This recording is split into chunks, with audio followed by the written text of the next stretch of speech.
Mga kababayan, kamusta pong muli? Si Kamanong po, inyong lingkod, ay muli pong nagbabalik para po magkomento po sa inyo dito po sa Tambayan mga kabayan. Samahan niyo po inyong lingkod, magkomentuhan po tayo at sana po ay nasa maayos po kayong kalagayan mga kababayan.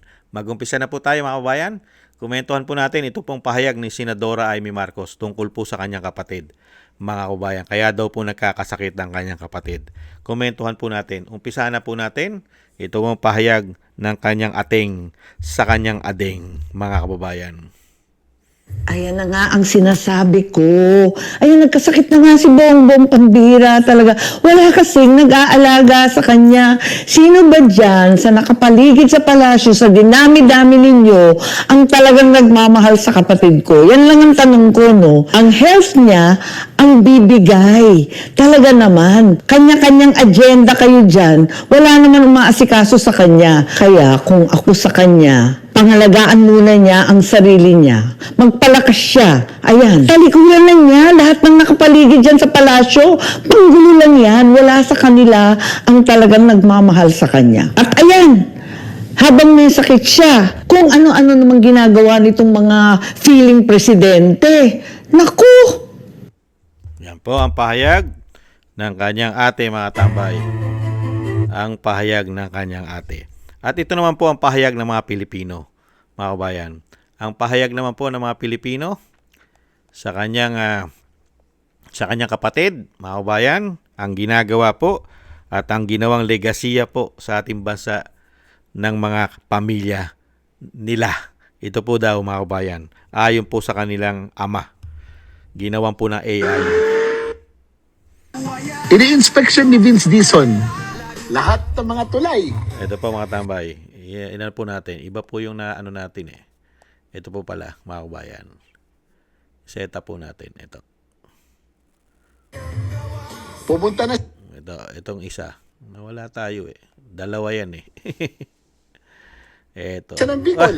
Itong dalawang ito, ang mastermind ng 2025 budget na pinondohan ng flood control projects, si Bongbong at si Martin Romualdez. Kunyari, meron pa silang ICI, imbestigahan daw. Pero yung ICI nakakonsentrate sa Bulacan. Eh bakit hindi mo unahin sa Ilocos Norte? Ha? Si Sandro Marcos, si Alcid, at sa Leyte. Itong pagnanakaw na ginawa nitong dalawa ay talagang well-orchestrated network. Ha? Para mabigyan din ng mga kasapi nilang senador, congressman, mga kontraktor. Kaya galit na ang taong bayan. Itong dalawang ito, ang mastermind ng 2025. Yan po mga tambay. Ang ginawa po ng ating mga kabayan na talagang dismayado po sa pamilyang yan.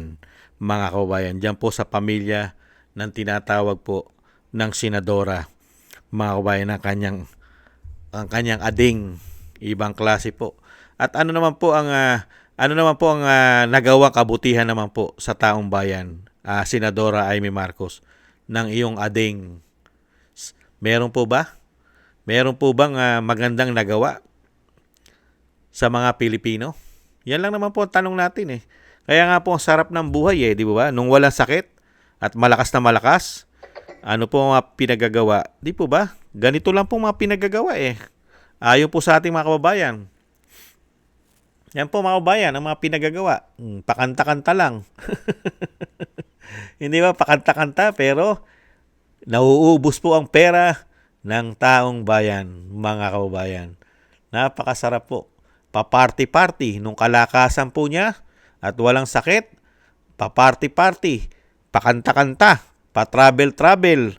Pero ang mga Pilipino, nagkakamatay, nagkakandalunod, nagkakandabaha, at napakahirap po ng kalagayan, lalong-lalo po sa ating pong mga presyo ng bilihin. Hirap na hirap po tayo at talagang hindi po natin mapagkasya at hindi natin alam kung paano gagawin natin sa kakarampot na kinikita natin, kung paano po natin pagkakasyahin dahil po dinala po tayo sa sobrang kahirap at napakahirap na buhay sitwasyon. Nito pong sinasabi po ni Senadora Amy Marcos na nagsalita po siya dahil nga raw po doon daw po sa kanyang kapatid ay wala raw po kasi nag-aalaga. Sino raw po ba nag-aalaga diyan sa kapatid niya, mga kababayan? Kung ang Pilipino po ang tatanungin nyo, Senadora Amy Marcos, mas gusto po ng majority ng mga Pilipino ay magpahinga na muna ang inyong kapatid. At lalong-lalo po kung si Cara David po ang pakikinggan ninyo, Senadora. Pagka si Cara David po ang pinakinggan nyo, Senadora, ay baka po tuluyan na pong pagpahingahin ni Cara David ang inyong kapatid. Hindi po ba? Lalong-lalo po sa mga salot na magnanakaw na mga politiko sa ating bansa, Senadora. Hindi po ba? Kaya po dito po sa pinagagawa po ng kapatid ng Senadora, ano po ang maipagmamalaki po ng lahi po ninyo? Ang akala po ng taong bayan, sa totoo lang, ay ibabangon nyo po ang inyong lahi, Senadora. Ibabangon nyo ang inyong lahi dahil doon po sa history na ginawa na naranasan ng aming mga magulang, naranasan ng aming mga lolo nung panahon ng inyong ama. Hindi po ba? At napakarami pong natsugi noong mga panahon na yon. Hindi po ba? Kaya nga po nabansagan na nga rin po ang ating bansa, di ba? Nung panahon po ang kalabaw ang pambansang hayop. Pero sa panahon po ngayon, buhaya na. Magmula po nung umupo ang inyong kapatid ay napakarami na pong bansag, mga kababayan, sa ating bansa. At kung ano na lang po ang talagang nangyari. At talagang grabe po. Grabe, Senadora Amy Marcos. At alam mo naman, ang nangyari, halos lahat po ngayon ay nagnanakaw na. Nung makaupo ang iyong kapatid, alam mo mismo yan, na ang iyong kapatid ay wala pong ginawa at hindi po niya nilabanan ang malawakang korupsyon ng mahigit 3 taon. Hindi po ba, Senadora? Naging talamak po ang mga politiko sa pagnanakaw ngayon nung maupo po kayo. Kaya po ang pagiging dismayado ng mga Pilipino, lalong-lalo pa yung ginawa po sa dating Pangulo na hindi man lang binigyan ng inyong kapatid ng due process, ipinakidnap at kayo rin mismo ang nagsasabi na ang inyong kapatid ay pumayag na dalhin ang dating Pangulo ng walang proseso ng ating batas. Hindi po ba? Kaya nga po ang mga Pilipino ay dismayado sa inyong kapatid. At mismo kayo, alam nyo sa sarili nyo na wala pong ginagawang matino at maganda na pumapabor sa mahigit 100 milyong Pilipino ang pagtatrabaho ng inyong kapatid. Hindi po ba, Senadora? Kaya nga po dito, mga kabayan, kung magpapatuloy pa, at mismo sa Senadora Amy Marcos na rin na nagsasabi na meron na pong nag-aasta at nagpapaka-presidente na raw po habang ang kanyang kapatid ay may sakit, mga kababayan. At alam naman po natin yan, mga kababayan. Alam naman po natin yan dahil napakarami po talaga umaasta dyan. Hindi lang po si Tambaluslos na tinatawag ng Vice President at nahandyan pa rin daw po ang First Lady umano na nagpapaka-presidente. Hindi po ba? At yan din po galing sa Senadora Amy Marcos. At ang gusto po ng taong bayan at napakarami po, hindi nyo po mapipigil, Senadora Amy Marcos, ang mga panalangin ng taong bayan. Hindi lang po si Cara David ang nananalangin. Hindi po ba? Para muli pong bumalik at makaahon po sa basurahan at sa kumunoy ang bansa, lalong-lalo po sa pagkakabaon na sa utang ang ating bansa at kahirapan. Mas gugustuhin po ng majority ng taong bayan ito pong sinasabi ni Cara David. Pakinggan po natin si Cara David, mga kababayan. Magandang gabi po sa inyong lahat. How are you, UP Diliman? Buhay pa ba kayo? Siyempre buhay kayo kasi hindi kayo kurakot. Mga kurakot lang ang mamamatay. 4 pa lang napapatay ko eh. 4 na ba? Gusto natin mas marami pa, Gian, di ba? Marami kasi din pinapatay yung mga kurakot eh. So, Busy pa ata si kamatayan eh. hopefully, this gives them time to repent. Oo nga eh.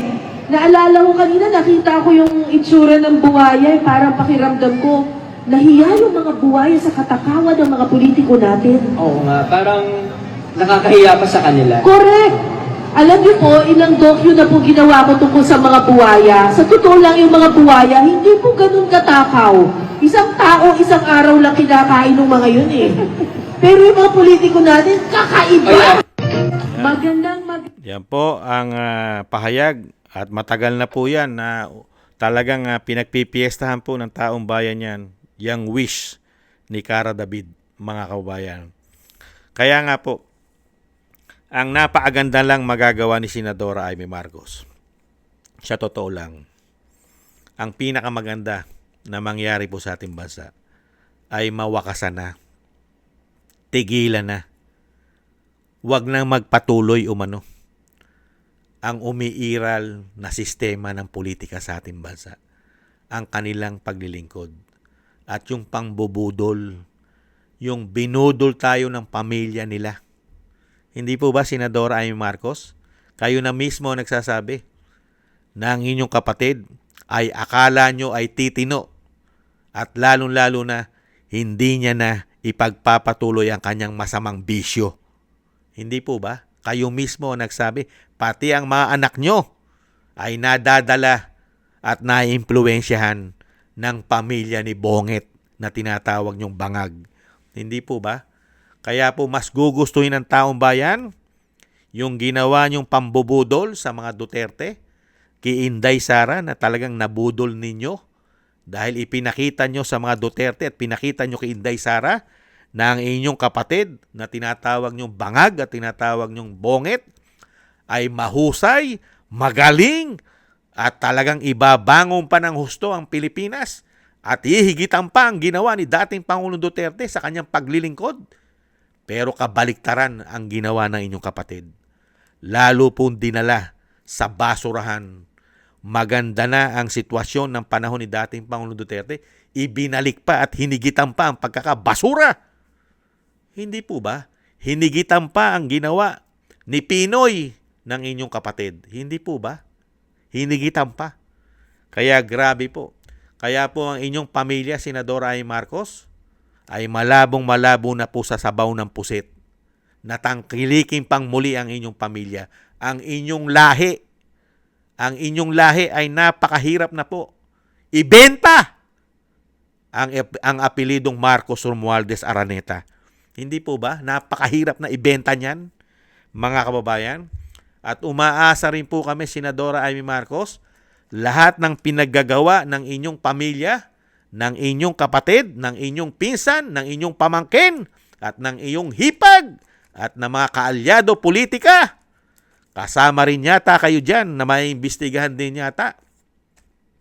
Ay makantam ng mga Pilipino ang katarungang pahirap at pasakit na pinagagawa ng inyong lahi sa mahigit 100 milyong Pilipino. Hindi po ba, Senadora? Yan ang inaasam-asam namin na mangyari po yan at matupad sa mga darating na panahon at malaking tulong po sa bansang Pilipinas na makaahon, lalong-lalo na kung maibabalik po ang mga pinagnanakaw umano ng lahi ninyo umano at ng mga kaalyado ng lahi ninyo sa administrasyon ay kailangan po maibalik yan at magamit po para po sa pagbangon ng ating bansa sa pagkakalugmok.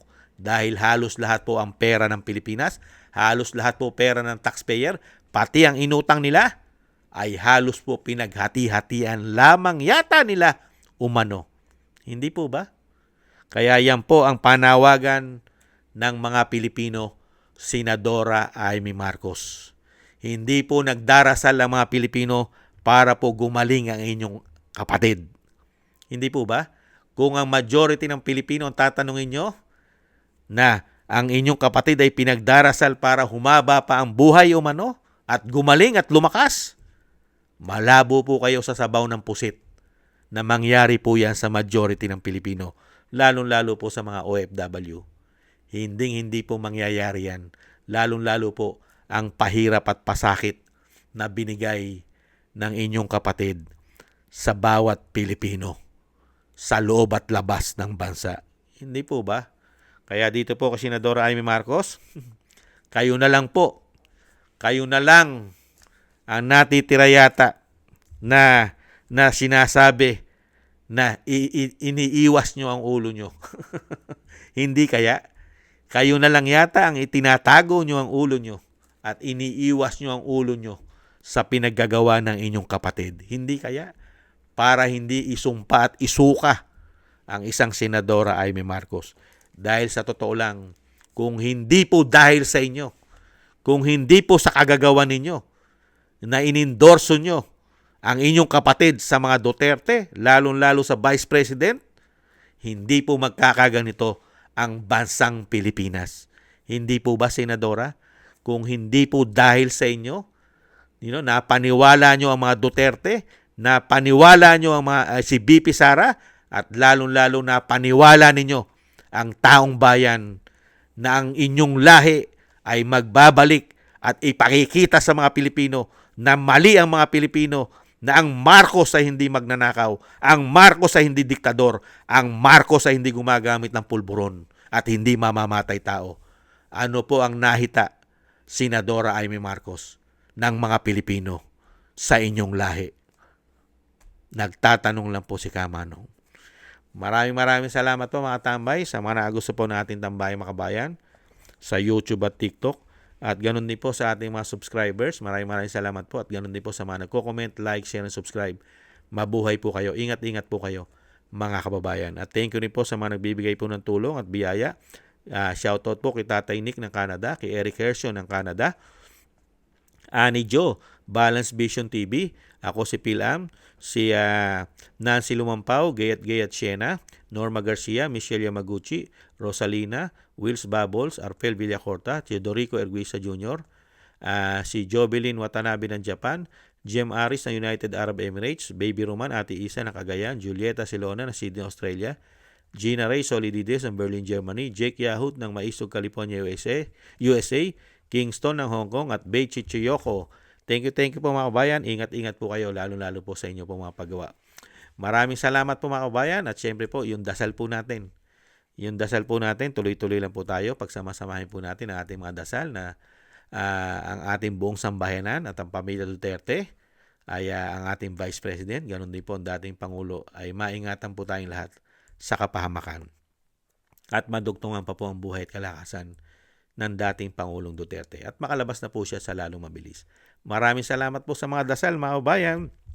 Ingat po tayo at tis po muna. God bless po mga kabayan. God bless. Paalam po muna. Bye-bye.